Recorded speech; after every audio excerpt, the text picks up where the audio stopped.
তো গাইস, না মানে আমি আবার এসে গেছি, ঠিক আছে, কিছু পুরনো কথা নিয়ে, যেটা আমার আজ হঠাৎ মনে পড়লো। তো বিষয়টা হচ্ছে, মিত্তির বাড়ি স্টার্ট হয়েছিল, বেশ চলছিল, ঠিক আছে। ওই ফেব্রুয়ারির স্টার্টিংয়ে মিত্তির বাড়ি ওই তোমার ওই 7 নম্বরে এসেছিলো, ঠিক আছে। টিআরপির 7 নম্বরে র্যাঙ্ক করছিল। আর সেই সময় এই সিরিয়ালের প্রডিউসার মানে প্রসেনজিৎ চ্যাটার্জির একটা সাক্ষাৎকার নেওয়া হয়েছিল। তার একটা আর্টিকেল বেরিয়েছিল তাকে উল্লেখ করে। তো সেই আর্টিকেলে প্রসেনজিৎ চ্যাটার্জি অনেক কিছু বলেছিল, ঠিক আছে। তো সে জানিয়েছিল যে দেখো, এই সিরিয়ালে আমরা যাদেরকে কাস্ট করেছি, মানে পারিজাত চ্যাটার্জি আর আদ্রিত রয়, এরা কিন্তু কালকের দিনে গিয়ে বড় পর্দাতেও কাজ করতে পারে। এরা এমন একটা জুটি যাদেরকে কিন্তু আমরা বড় পর্দাতেও দেখতে পারি। কারণ প্রসেনজিৎ চ্যাটার্জির সিরিয়ালে অনেক অভিনেতা অভিনেত্রী কিন্তু সেই সিরিয়াল থেকে বেরিয়ে বড় পর্দায় কাজ করেছে। ইয়েস, অনেক। তো সেটা আমরা দেখেছি, ঠিক আছে। তো তেমনই প্রসেনজিৎ চ্যাটার্জি বলেছিল এই জুটিটাকে কিন্তু আমরা ফিউচারে বড় পর্দাতেও দেখতে পারি। কারণ এমনই একটা আভাস সে পেয়েছিল, ঠিক আছে, সেই সময় দাঁড়িয়ে। বল ভাই, কোথায় কি, কোথায় বড় পর্দা, কোথায় পারিজাত, আর কোথায় আদ্রিত রয়? আজকের দিনে দেখতে গেলে ভাই কথাগুলো খুবই হাস্যকর লাগে, ঠিক আছে। বাট প্রসেনজিৎ কিন্তু বলেছিল যে এই জুটিটা কিন্তু ফিউচারে, এই জুটিকে কিন্তু আমরা ফিউচারে বড় পর্দাতেও দেখতে পারি। মানে সেই সময় এনভায়রনমেন্টটাই এমন ছিল, ঠিক আছে। সে হয়তো ভেবেছিল যে হ্যাঁ, এরা হয়তো ফিউচারে হয়তো অনেক পপুলার হয়ে যাবে, বা মিঠাই সিরিয়ালের মতো হয়তো হিট হয়ে যাবে, সিরিয়ালটা অন্য লেভেলে পৌঁছে যাবে, আর এরা বড় পর্দা থেকেও হয়তো অফার পাবে, ঠিক আছে। এদেরকে হয়তো দর্শক বড় পর্দায় দেখতে চাইবে একসাথে। সো সেই হিসাবে প্রসেনজিৎ চ্যাটার্জি বলেছিল। আর একটা কথা বলেছিল, সে বলেছিল মিত্তির বাড়ি সিরিয়ালটা এমন একটা সিরিয়াল যেখানে তোমরা ওই শাশুড়ি বউয়ের ঝগড়াঝাড়ি দেখতে পাবে না, ঠিক আছে। কারণ প্রসেনজিৎ এরা বলেছিল যে কোভিডের পর মানুষের টেস্ট অনেকটা চেঞ্জ হয়েছে, তেমনই সিরিয়ালেরও প্যাটার্ন চেঞ্জ হয়েছে। মানুষ এখন আর ওই শাশুড়ি বৌমার ঝগড়া দেখতে চায় না, কিছু অন্য কিছু দেখতে চায়। তেমনই এই সিরিয়ালটাকে তারা সেই হিসাবে বানিয়েছে, বুঝতে পারছো। এমনটাই বলেছিল প্রসেনজিৎ চ্যাটার্জি। বাট জানি না কেন কেন দর্শক পছন্দ করলো না, আই ডোন্ট নো। তবে স্টেটমেন্টটা আমার মনে পড়লো, ঠিক আছে, এতদিন পরে গিয়ে, যে হ্যাঁ, ফেব্রুয়ারি মাসের স্টার্টিংয়ে মিত্তির বাড়ি টিআরপিতে 7 নম্বরে ছিল। আর সেই সময় প্রসেনজিৎ চ্যাটার্জি এই কথাগুলো কিন্তু বলেছিল যে এই সিরিয়ালটা আগামী দিনে গিয়ে বেঙ্গল টপার হতে পারে, আর অনেক কিছু ঘটতে পারে, ঠিক আছে। এরা হিরো হিরোইন হয়ে যেতে পারে বড় পর্দার। এমনটাই অনেকে আশা করেছিল ইনিশিয়াল স্টেজে। বাট রেস্ট আমরা দেখতেই পাচ্ছি কী ঘটেছে। সত্যি কত বড় বড় স্বপ্ন দেখেছিল, বাট তার মধ্যে কিছুই বললো না, ঠিক আছে। ইভেন সে এটাও আশা করেছিল যে এই সিরিয়ালের কনসেপ্ট খুবই আলাদা, ওই শুধুমাত্র শাশুড়ি বৌমার ঝগড়া তা কিন্তু না। বাট পুরো গল্পটাই ঘুরে গেছে, ঠিক আছে।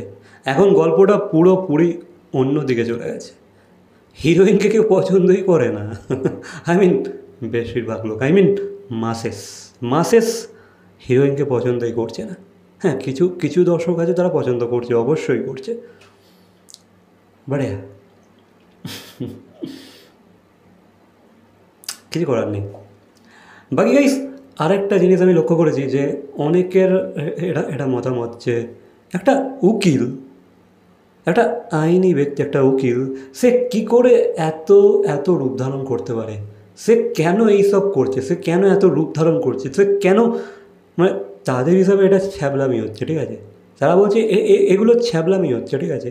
একটা উকিল কোনোদিনও এইভাবে বাচকানাভাবে ভাই খালি রূপ চেঞ্জ করছে, যা খুশি করছে, যেমন খুশি ভেষ বদলাচ্ছে, এগুলো কেন? একটা উকিল এসব কেন করবে একটা কেস লড়ার জন্য? এমনটা তাদের মতামত, ঠিক আছে, নট মাই। বাট অনেক দর্শক কিন্তু এই মতামতটা দিচ্ছে। দেখো, এখনকার দর্শক কিন্তু খুবই intelligent, at the same time খুবই বোকা, দুটোই, ঠিক আছে? সবটাই মানে এক্সট্রিম লেভেলে বোকামি যখন করে পুরো এক্সট্রিম লেভেল, আর ইন্টেলিজেন্স যদি তাদের থেকে তোমরা আশা করো সত্যি সেটাও এক্সট্রিম লেভেলে। তারা তারা এক এক সময় এক একটা কথা এত সুন্দরভাবে ধরিয়ে দেয়, একটা পয়েন্ট এমনভাবে ধরিয়ে দেয়, হ্যাঁ তোমাকে ভাবতে মজবুর করে দেবে এই কথাটার উপরে যে হ্যাঁ সত্যি তো ঠিক বলছে, এটা তো ভুল বলছে না। আর এক্ষেত্রে এটা এটা তাদের মতামত, ঠিক আছে, যে কেন একটা উকিল এতগুলো রূপ ধারণ করবে, সেই কারণে নাকি তাদের এই সিরিয়ালটা দেখতে আরও বিরক্তি লাগছে। মানে আজকে তারা সিরিয়াসভাবে দেখতে চায়, ঠিক আছে, ওই কাইন্ড অফ উচ্ছে বাবু, serious at the same time fun. But এখানে তাদের ক্যারেক্টারটা, মানে এখানে আজলিতার ক্যারেক্টারটা তাদের মোটেও পছন্দ হচ্ছে না। তবে হ্যাঁ, প্রসেনজিৎ চ্যাটার্জি যা যা আশা করেছিল সেসব আশার ওপরে জল ঢেলে দিয়েছে এই সিরিয়ালটা বা এই সিরিয়ালের হিরোইন। বুঝতে পারছো, বা এই সিরিয়ালের গল্প ওভারঅল যে যা যা চেয়েছিল কিছুই ঘটেনি। তবে হ্যাঁ, এটুকু প্রসেনজিৎ এই কারণেই কনফিডেন্সের সাথে বলেছিল, কারণ প্রিভিয়াস মানে পাস্টে তারা অনেক সিরিয়াল থেকে হিরো হিরোইন বেরিয়ে এসেছে, সেই কারণেই। ধরে নাও না গানের ওপারে, সেখান থেকে মিমি চক্রবর্তী, গৌরব, দেন তোমার অর্জুন চক্রবর্তী, এরা তো সব আজকের দিনে ভাই সিনেমায় কাজ করছে, তাই না? তো সেই কনফিডেন্সের সাথেই হয়তো সে বলেছিল এমনটা। আরও ছিল, আই থিঙ্ক, মনে পড়ছে না এই মুহূর্তে আমার প্রতিটা, বাট ছিল। যেমন ধরো তোমার নামটা কি, আরে হিরোইনটার নাম বলো না।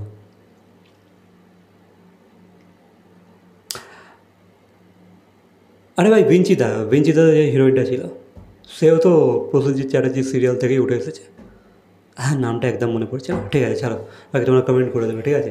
সো ইয়ার, এই ছিল আজকের ভিডিও, ঠিক আছে? কিছু পুরনো কথা আমার মনে পড়ে গেল, সেই কারণে আমি একটু ডিসকাস করতে চলে এলাম তোমাদের সাথে, তোমাদের সাথে একটু শেয়ার করে নিলাম। বাকি বিষয়ে তোমাদের কি মন্তব্য অবশ্যই কমেন্ট করে জানাবে। আর অবশ্যই ভাই এই কথাটা তোমরা এই নিয়ে তোমাদের কি মতামত অবশ্যই কমেন্ট করবে, যে ভাই আদ্রিতার পারিজাতকে কি আমরা কোনোদিনও বিগ স্ক্রিনে একসাথে দেখতে পারি, যে ভাই তারা হিরো হিরোইন হয়েছে বা একসাথে স্ক্রিন শেয়ার করছে?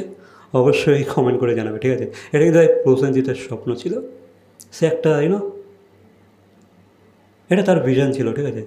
সে দূরদৃষ্টি দিয়ে এটা দেখেছিল। বাকি তোমাদের কি মতামত অবশ্যই কমেন্ট করে জানাবে। ভিডিওটা ভালো লাগলে লাইক, কমেন্ট, শেয়ার, সাবস্ক্রাইব। তো দেখা হচ্ছে পরবর্তী কোনো ভিডিওর সাথে। ঠিক দেন, বাই।